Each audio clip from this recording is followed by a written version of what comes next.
प्रिय विद्यार्थियों, आज के डिस्कशन में आप सभी का स्वागत है। आज हम बात करते हैं न्यूट्रॉन मंदन की। पिछली बार हमने द्विविमीय प्रत्यास्थ टक्कर के बारे में विस्तार से चर्चा की थी और हमने देखा था कि जब दो कण आपस में टक्कर करते हैं तो अलग अलग परिस्थितियों में टक्कर के परिणाम क्या प्राप्त होते हैं। न्यूट्रॉन मंदन का क्या अर्थ है और क्या महत्व है, इसकी अपन बात करते हैं। हम सब जानते हैं कि परमाणु रिएक्टर में जब यूरेनियम का विखंडन होता है तो विखंडन के पश्चात भी हमें न्यूट्रॉन प्राप्त होते हैं और इन न्यूट्रॉनों की ऊर्जा बहुत अधिक होती है, उनका वेग अधिक होता है। इसलिए ये न्यूट्रॉन तीव्र न्यूट्रॉन या फास्ट न्यूट्रॉन कहे जाते हैं। आप जानते हैं कि अगर हमें न्यूक्लियर के विखंडन में चेन रिएक्शन सस्टेन करनी हो, अर्थात अगर श्रृंखला अभिक्रिया को सतत रूप से रखना हो, तो उसके लिए हमें कम ऊर्जा के न्यूट्रॉन अर्थात स्लो न्यूट्रॉन्स की आवश्यकता होती है। तो इन तीव्र न्यूट्रॉनों को किस प्रकार से स्लो किया जाए, ये एक महत्वपूर्ण विषय रहता है ताकि न्यूक्लियर रिएक्टर्स में श्रृंखला अभिक्रिया सेल्फ सस्टेन रहे। इसके लिए तीव्र न्यूट्रॉनों को रिएक्टर में किसी दूसरे पदार्थ के परमाणुओं से टक्कर कराई जाती है, जिससे न्यूट्रॉन अपनी कुछ ऊर्जा को कम कर देते हैं, अर्थात उनकी कुछ ऊर्जा लॉस्ट होती है और इस प्रकार से न्यूट्रॉन की गति कम हो जाती है, अर्थात न्यूट्रॉन मंदित हो जाते हैं। तो ये जो प्रोसेस है, इस प्रोसेस को अपन मंदन या मॉडरेशन कहते हैं और इसके लिए जो पदार्थ प्रयुक्त किया जाता है, अर्थात जिन पदार्थ के परमाणुओं से न्यूट्रॉन की टक्कर से ऊर्जा कम होती है, ऐसे पदार्थ को मंदक या मॉडरेटर कहते हैं। इसे हम थोड़ा सा गणितीय रूप से समझते हैं।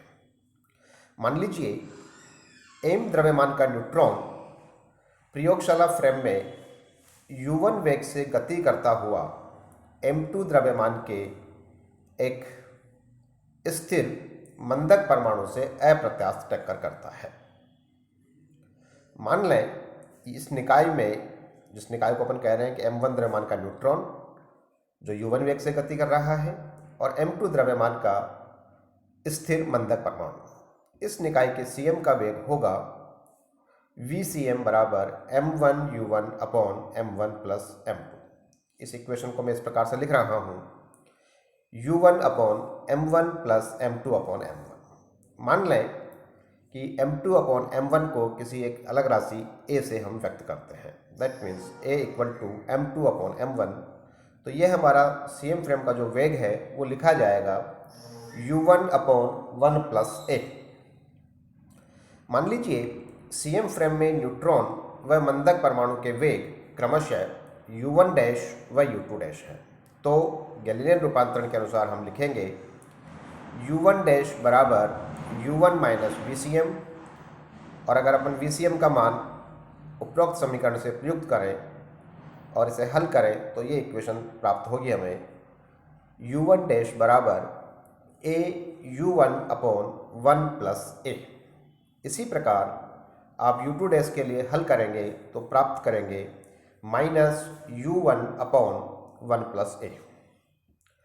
हम पढ़ चुके हैं कि cm फ्रेम में जब कणों की टक्कर होती है तो टक्कर के पश्चात कणों के वेग के परिमाण नहीं बदलते हैं, केवल उनकी दिशाएं बदलती है।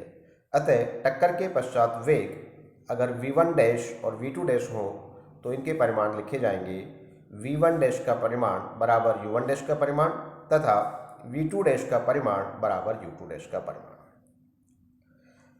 मानिए कि यदि न्यूट्रॉन और मंदक परमाणु का लैब फ्रेम में टक्कर के बाद वेग v1 व v2 हो तो v1 बराबर हम लिखेंगे गैलीलियन रूपांतरण से v1 डैश प्लस vcm, और अगर इसे हल करें स्क्वायर करके तो v1 स्क्वायर के बराबर का मान होगा v1 dash plus vcm dot product of v1 dash plus vcm, और इसे अगर हल करें तो हम प्राप्त करेंगे v1 dash square plus vcm square plus v1 dash vcm cos theta का ट्वाइस। और का ट्वाइस है ये, नोट्स में शायद ये 2 छूट गया है, जिसे आप ठीक कर लीजिए। और अगर इस इक्वेशन को हल करें तो हमारा उत्तर प्राप्त होगा a1 square plus 1 plus 2a cos theta divided by 1 plus a का whole square into u1 square. और इससे हम प्राप्त करते हैं v1 square upon u1 square equal to 1 plus a square plus 2a cos theta divided by 1 plus a का whole square. Left frame में neutron की टक्कर के बाद ऊर्जा kF बराबर होगी हाफ m1 v1 स्क्वायर, और अगर हम इसको डिवाइड कर दें न्यूट्रॉन की टक्कर से पूर्ण ऊर्जा ki से, जो कि है हाफ m1 u1 स्क्वायर, तो इन दोनों का जो अनुपात है, अगर हम u1 स्क्वायर और v1 स्क्वायर के मान जो भी हमने ऊपर निकाले थे उनको यूज करें तो हम प्राप्त करते हैं 1 plus a square plus 2a cos theta divided by 1 plus a का होल स्क्वायर। अब हम कुछ विशेष परिस्थितियों की चर्चा करते हैं ताकि हमें इसके अधिक प्रभावी जो सिस्टम है वो समझ में आ सके।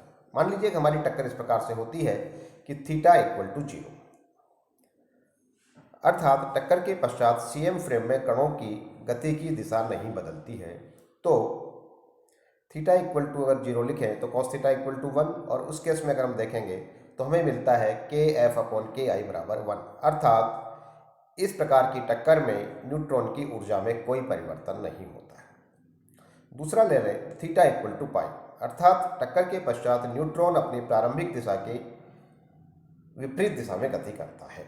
तो थीटा इक्वल टू पाई लिखेंगे तो कॉस पाई इज -1, और हम प्राप्त करते हैं kF अपॉन ki बराबर 1 plus a square minus 2a upon 1 plus a square, that means 1 minus a upon 1 plus a का होल स्क्वायर, जो निश्चित रूप से 1 से कम होगा। अब आप देख सकते हैं कि इसका मान हम अधिक कब प्राप्त कर सकते हैं। ये तो स्पष्ट है कि ऊर्जा में कमी आ रही है, लेकिन अधिक कमी कब प्राप्त कर सकते हैं, उसके लिए हम लिखते हैं प्रति एकांक प्रारंभिक ऊर्जा के लिए न्यूट्रॉन के ऊर्जा हानि की दर, that means ki minus kF upon ki, और अगर इसको हल करें तो यह आएगा 1 minus kF upon ki equal to 1 minus a upon 1 plus a का होल स्क्वायर, और अगर इसको हल कर लें तो प्राप्त होता है हमें 4a upon 1 plus a square. और इस समीकरण से हम देख सकते हैं कि जब आप a का मान 1 रखेंगे तो न्यूट्रॉन की संपूर्ण ऊर्जा क्षति हो जाती है। अगर आप a इक्वल टू 1 कर दें तो इसका उत्तर है, आप पाते हैं कि न्यूट्रॉन की पूरी ऊर्जा क्षति हो जाती है, अर्थात kE में गतिज ऊर्जा में जो हानि है वह है अधिकतम होती है। अर्थात न्यूट्रॉन के द्रव्यमान के बराबर द्रव्यमान का मंदक परमाणु लें तो न्यूट्रॉन का अत्यधिक मंथन होता है। आज के लिए हम अपनी बात को यहीं रोकते हैं। Thank you.